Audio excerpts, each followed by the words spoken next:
The trump card would be Colin Powell. Hillary's tried to play the race card, and it's in battle.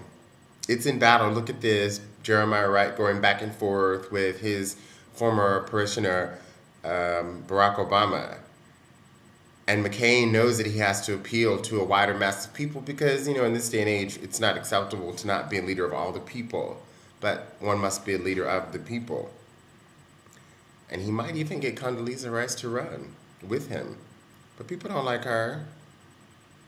But if Colin Powell ran, he trumps everybody's experience. We all love him. We know that he can work across the world and with any administration. And we know that despite the suit that he wears and all those accolades around him, he is a man of peace. He is not a man who looks at war easily and goes into war so carelessly and puts other people in harm's way and puts other people's sons and daughters in harm's way the way that buffoon W has. That would be the trump card. And I really wish that the man would run because as intelligent as Barack is, I'm scared. I wonder if Americans really are ready. I'm wondering if we're any different from the days when Sojourner Truth was around, or the days when Frederick Douglass was around over a century ago, when white women and black men were placed as sort of the polar opposites in this nation, and we sort of had to choose, and being progressive meant choosing between one or the other. Hilary has not put forth any efforts to have a national dialogue, any real discourse about gender in America. And then she plays so carelessly with race, whereas Barack has made very sincere and very real efforts and very meaningful efforts to get us to talk about race in this world. And race, not just this, oh my God, somebody's a racist. That's basic. That's an ego talking. And in fact, I would venture to say that that's a white ego talking.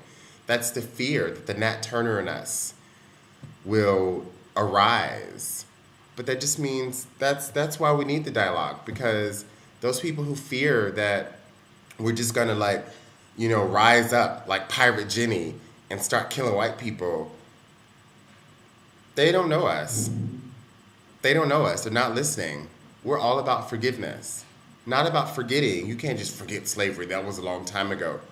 Well, we can't forget it. None of us can forget it because we all live it. And I think that's the issue in white America today is trying to forget our past, forget many aspects of its legacy from Vietnam and the massacres that occurred and the harm's way that our government put our people in, to current wars. Our nation, our government, our elite government has preyed on poor and working class citizens since our inception. And I see no one except Barack Obama making an effort to have a dialogue about this and to move forward about this. It's just muddled all into race. Like poor people and black people are synonymous terms, and they're not. But we still don't want to talk about class in America. And we still haven't had any discussion about gender in America. And the only thing that we have to say about race is, oh my God, somebody's a racist, or I'm not a racist. It's a little bit more complicated than that because we're all socialized into very racist thinking. And to desocialize ourselves, to decolonize our minds, it takes a bit more sophistication than trying to point out who's racist or to eschew ourselves from any responsibility for race relations today, because we're all responsible. And I think Colin Powell could be the one to really bring together a lot of people. And when I say a lot of people, I mean even moneyed people who can't necessarily see how their interest would be put forward if poorer people and working people had more political gains, had basic civil rights like access to decent public transportation, healthcare, decent and working schools, teachers that earned a reasonable salary, all these things that we don't have. So are you listening, General Powell? We need a healthcare system that works. Are you listening, General Powell? We need leadership.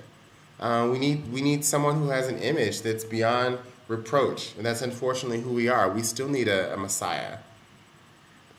We still need someone who can come and save us, who seems pure and just totally beyond reproach. That's where we are. Give it to us. I know a lot of people fear for his life should he run, because he stands to reform power. And here you have a decorated military man who's not talking about, let's get him, we got him. It's not who he is at all.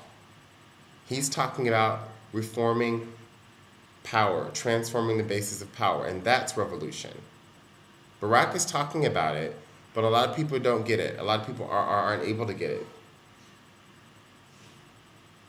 And it's really unfortunate because the guy has some really good ideas. Hillary's not talking about transforming the basis of power. She's talking about women have the ability to do what men used to do. Well, men have done a lot of bad things in the past.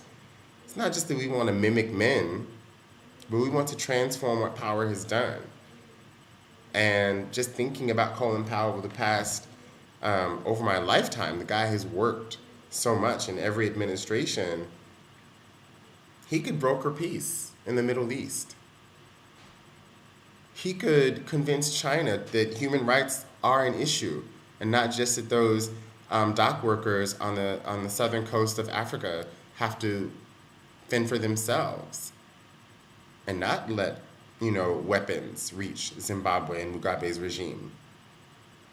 Those are black workers, poor working class people. And those are the kind of democratic values that I love about America. But we're starting to see in other parts of the world, or we've always seen in other parts of the world. And I'm glad that news allows us now to see that these things are happening, that citizens are standing up and saying, this is the kind of world that we want to build. And China can extract can trade in all kinds of resources, but selling, putting guns in the hands of dictatorships is not one of those ways that China will be able to intervene. Who says that? The people. And this is what I like about someone like Colin Powell, is he has the ability to see these kinds of things, to listen to these kinds of things. I think that he would have a very different relationship towards Africa, towards Asia, towards old and new Europe. I think maybe people aren't ready to trust Barack, and it's unfortunate because he's fierce. But a trump card